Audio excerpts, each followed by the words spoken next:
امریکی دفتر خارجہ میں یہ اہم تبدیلی صدر ٹرمپ کی شمالی کوریا کے سربراہ کم جونگ ان سے جوہری ہتھیاروں کے خاتمے سے متعلق مئی میں متوقع سمٹ سے پہلے سامنے آئی ہے۔ مئی ہی میں صدر ٹرمپ کے مطابق وہ ایران جوہری معاہدے کو ختم کرنا چاہتے ہیں۔ یہ دو معاملات اکٹھے نہیں چل سکتے۔ یہ کسی طور ممکن نہیں کہ ایک کام کرتے ہوئے معاہدے کو رد کرنے سے ہماری شمالی کوریا کے ساتھ گفت و شنید کی پوزیشن بہتر ہوگی، بلکہ ایسا ہونے کی صورت میں شمالی کوریا کے سربراہ کو اپنے آپ سے سوال کرنا چاہیے کہ میں ایسے صدر سے کیسے معاہدہ کر سکتا ہوں جو ہر پچھلے معاہدے کو توڑنے کے لیے تیار ہے۔ لیکن ماہرین صدر ٹرمپ کی رسک لینے کی اہلیت کی تعریف بھی کرتے ہیں۔ جی، اس کے علاوہ یہ بھی تجزیہ کاروں کا کہنا ہے کہ ریکس ٹلرسن کی برطرفی سے امریکی انتظامیہ میں یا ٹرمپ انتظامیہ میں جو اعتدال پسند عناصر ہیں وہ شاید کمزور ہوں گے اور آنے والے دنوں میں شاید امریکی خارجہ پالیسی کی ایک زیادہ جارحانہ شکل دیکھنے کو ملے۔ جی، امان اظہر ہمارے ساتھ تھے کیپٹل ہل سے۔ امان، thank you for these updates. اور یہ سمجھنے کے لیے کہ سیکرٹری آف اسٹیٹ کی تبدیلی سے امریکی خارجہ پالیسی میں کس قسم کی تبدیلیاں متوقع ہیں، اہم معاملات پر صدر ٹرمپ اور ریکس ٹلرسن کے خیالات کا موازنہ ضروری ہے۔ شمالی کوریا کے بارے میں صدر ٹرمپ کی رائے میں ریکس ٹلرسن مذاکرات کی کوشش میں اپنا وقت ضائع کر رہے تھے، جبکہ اب صدر خود شمالی کوریا کے رہنما سے ملاقات کے حامی ہیں۔ ریکس ٹلرسن شمالی کوریا کے نیوکلیئر پروگرام پر سفارتی مذاکرات چاہتے تھے اور صدر ٹرمپ کی جانب سے بات چیت کے لیے حامی بھرنے پر وہ حیران نظر آئے۔ ایران نیوکلیئر ڈیل کی بات ہو تو صدر ٹرمپ نے ایران کی جانب سے معاہدے پر عمل درآمد کی تصدیق کرنے سے انکار کیا، لیکن معاہدہ منسوخ نہیں کیا، جبکہ ریکس ٹلرسن امریکی صدر پر ایران کی جانب سے معاہدے کی پاسداری کی تصدیق کے لیے زور دیتے رہے۔ قطر کے بحران پر صدر ٹرمپ نے سعودی عرب کے اس دعوے کی تائید کی تھی کہ قطر دہشت گردی کے لیے مالی معاونت فراہم کرتا ہے، جبکہ ریکس ٹلرسن نے خلیجی ریاستوں کو قطر کا محاصرہ ختم کرنے کے لیے کہا۔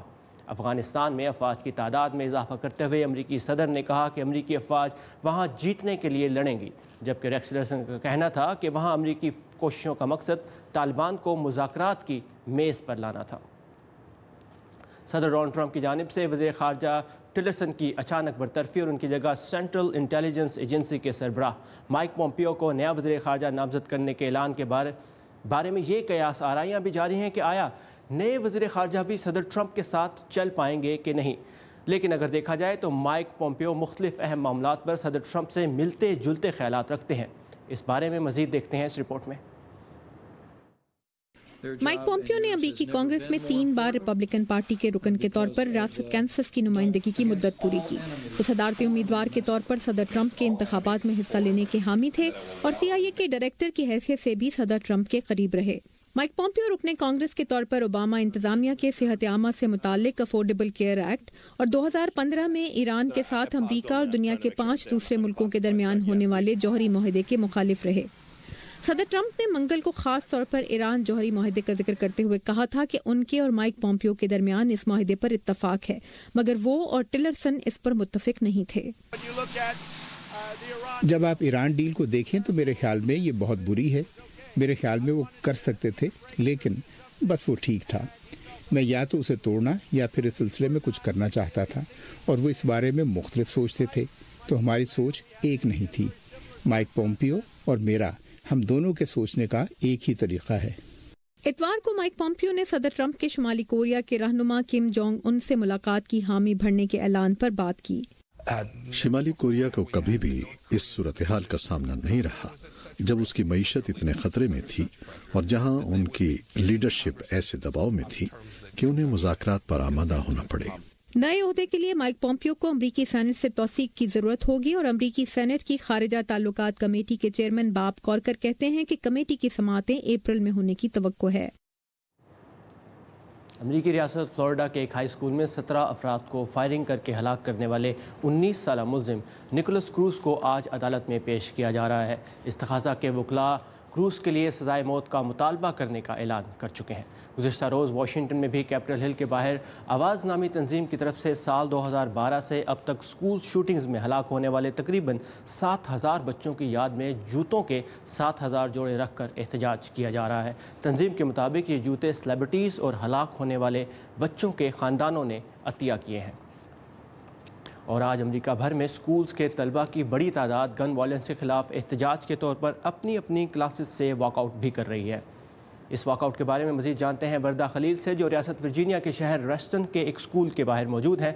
وردہ، یہ واک آؤٹ کتنی دیر کے لیے ہے اور طلبہ کیا کریں گے اس دوران؟ جی ثاقب، آپ نے بالکل کہا، اس وقت میں ساؤتھ لیک ہائی اسکول کے باہر کھڑی ہوں۔ جیسے کہ آپ پیچھے دیکھ سکتے ہیں، کچھ ہی دیر کے بعد جو طالب علم ہیں وہ اپنی کلاسیں چھوڑ کر واک آؤٹ کریں گے۔ واک آؤٹ ہوگا 17 منٹ کے لیے، کیونکہ ہلاک ہونے والے بچوں کی تعداد بھی 17 تھی، تو وہ 17 منٹ کے لیے واک آؤٹ کریں گے۔ اور پاس ہی میں یہاں پر ان کا ہے ایک باسکٹ بال کیمپ، وہاں پہ جا کے وہ سب بچے اکٹھے ہوں گے۔ طلبہ، وردہ آپ صبح سے وہاں موجود ہیں، آپ کی کچھ طلبہ سے بات ہوئی، کیا جذبات ہیں ان کے، کیا کہتے ہیں وہ؟ جی ثاقب، طالب علم کہتے ہیں کہ ہمارا مقصد جو ہے وہ یہ ہے کہ یہاں کے جتنے بھی قانون ساز ہیں، چاہے وہ مقامی ہوں چاہے وہ ریاستی ہوں، ان پر دباؤ ڈالا جائے کہ وہ یہاں پر ایسے قوانین پاس کریں جس کے تحت کسی بھی شخص کے لیے ہتھیار جو ہے خریدنا وہ اتنا آسان نہ ہو۔ اور اس کا ایک دوسرا رخ یہ بھی ہے کہ وہ نوجوانوں کو شعور دینا چاہتے ہیں کہ عوامی سطح پہ، ملکی سطح پر اور نیشنل سیکیورٹی کے جتنے معاملات ہیں ان پر ان کی آواز اٹھانا کتنا اہم ہے۔ ساتھ میں آپ کو یہ بھی بتاتی چلوں کہ یہاں کی جو انتظامیہ ہے، اسکول انتظامیہ، وہ بچوں کو جو ہے وہ بالکل سہولت دے رہی ہے کہ وہ اپنا جو ہے قانونی حق استعمال کریں اور اس معاملے پر اپنی آواز اٹھائیں۔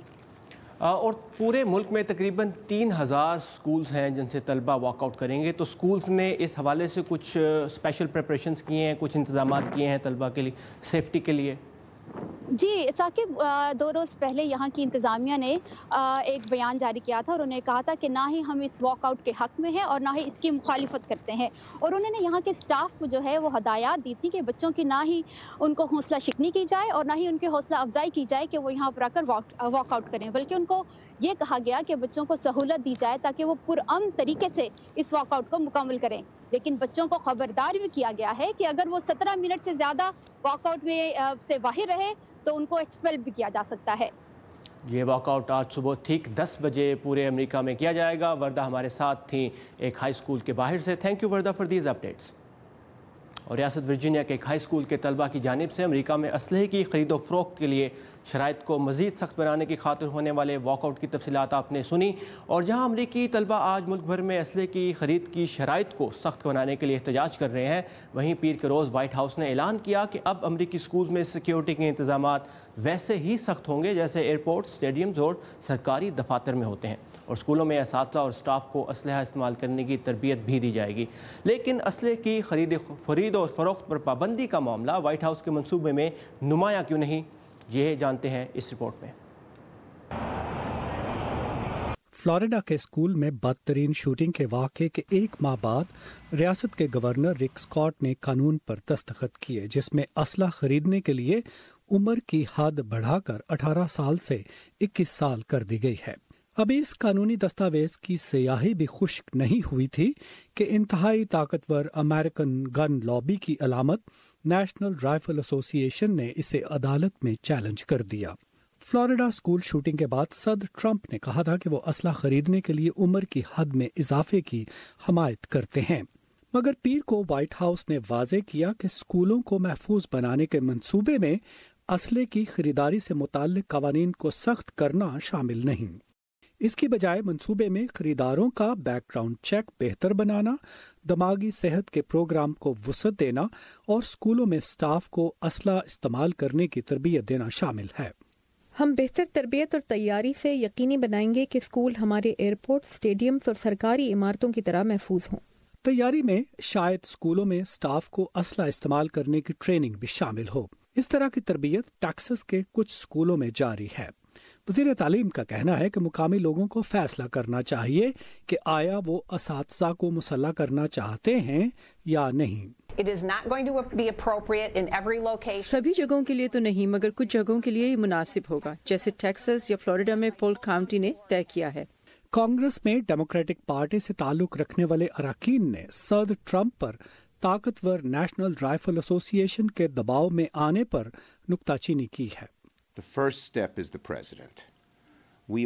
پہلا قدم تو صدر ہیں۔ ہم سب کو معلوم ہے کہ نیشنل رائفل ایسوسی ایشن نے ریپبلکن پارٹی کو اپنے شکنجے میں جکڑا ہوا ہے۔